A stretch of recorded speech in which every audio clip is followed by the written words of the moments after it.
So guys, basement contracting in Canada for renovation or finishing or making it legal, whatever you say, it's a huge investment in many cases, and there have been so many scams also.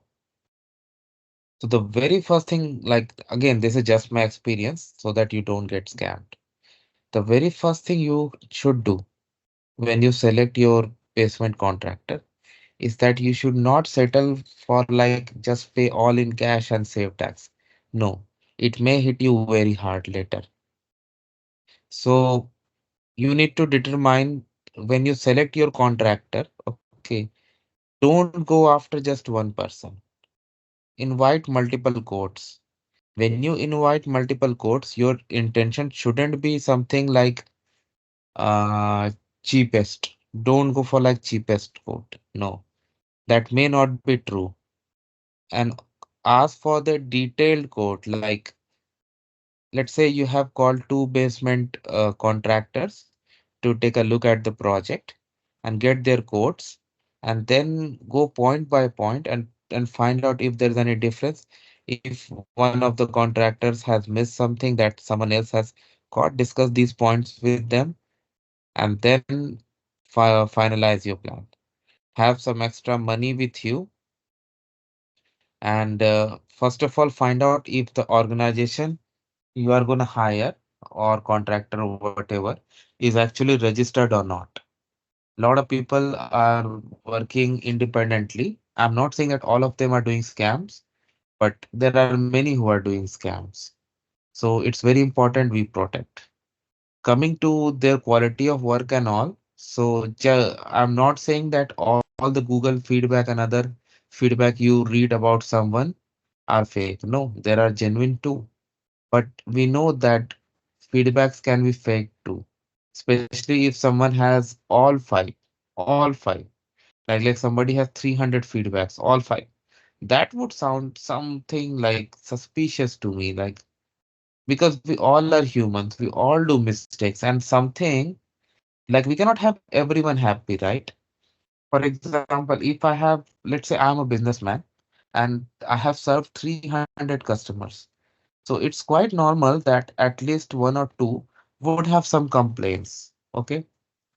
I find it very difficult to believe that somebody served 300 people and then each and everyone gave them five rating. That doesn't sound too good. But again, of course, getting reference is good. Go and check their work that they have done. Personally, go. Just don't rely on the pictures. Most importantly, the code that you are getting. Make sure he has included HST or not. That's very important. And transactions and all, those are very important. Like my work is going on and they have completed significant in just few days. He's doing very fast job and I am okay with that. One thing you need to make sure that don't deal in cash, regardless of the amount.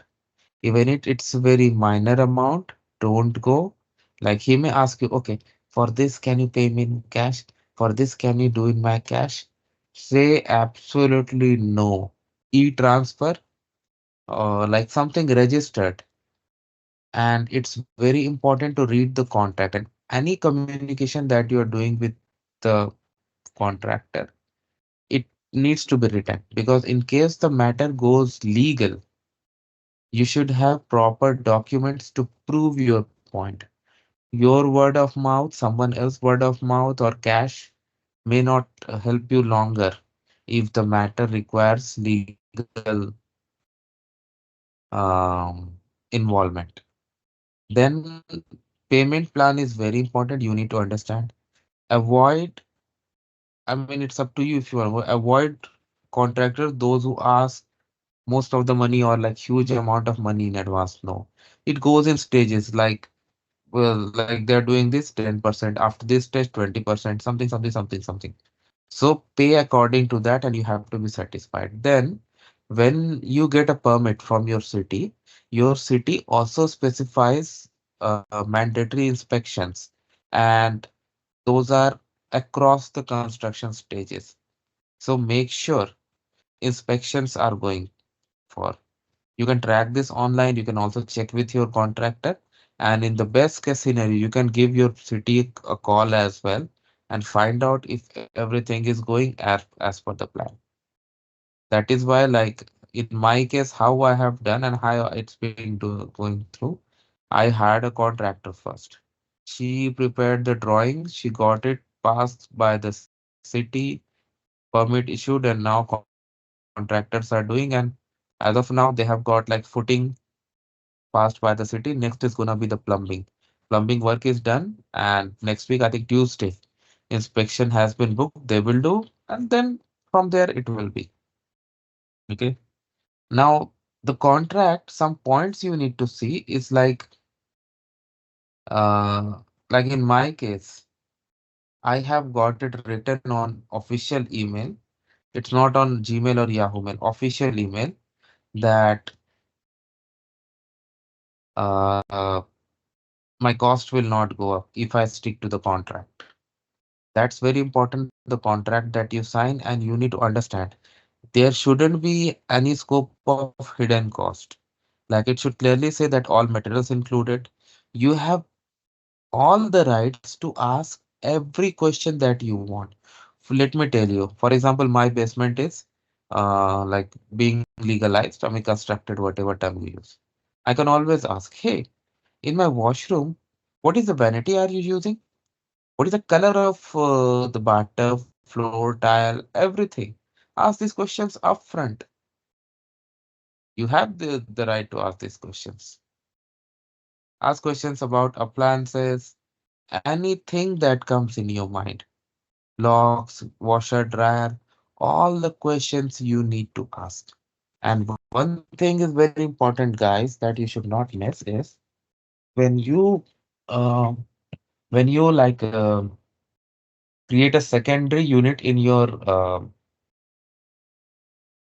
existing house based on your city, there could like most of them have requirement that every unit should have their own washer and dryer.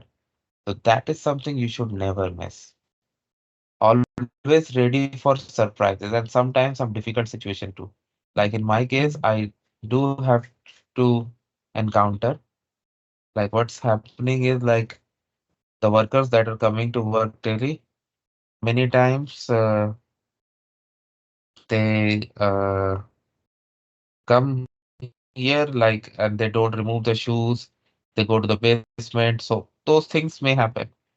Those things may happen, and you have to be ready for that.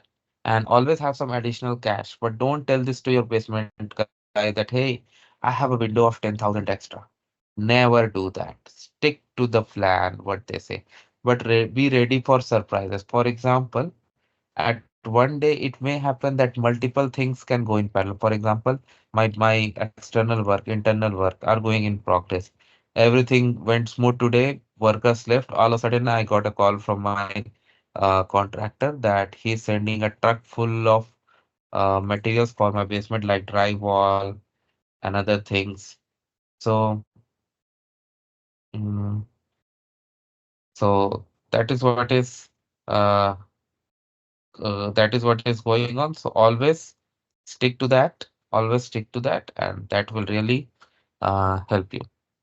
And again, be ready for some additional surprise. For me, what has happened on second day of the work, all of a sudden my internet stopped working. I went to the basement guys. They said, "Did you guys do something?" They said no. Then I called Rogers. Rogers sent their guys, and they found that yeah, the wire was cut, who was fixed. So these things may happen, and sometimes they will shut off your water supply, and also tell them to advance to inform you in advance if they are shutting your water off and other things, so that you don't get surprises. So thanks for watching. Please subscribe to our channel. Thank you.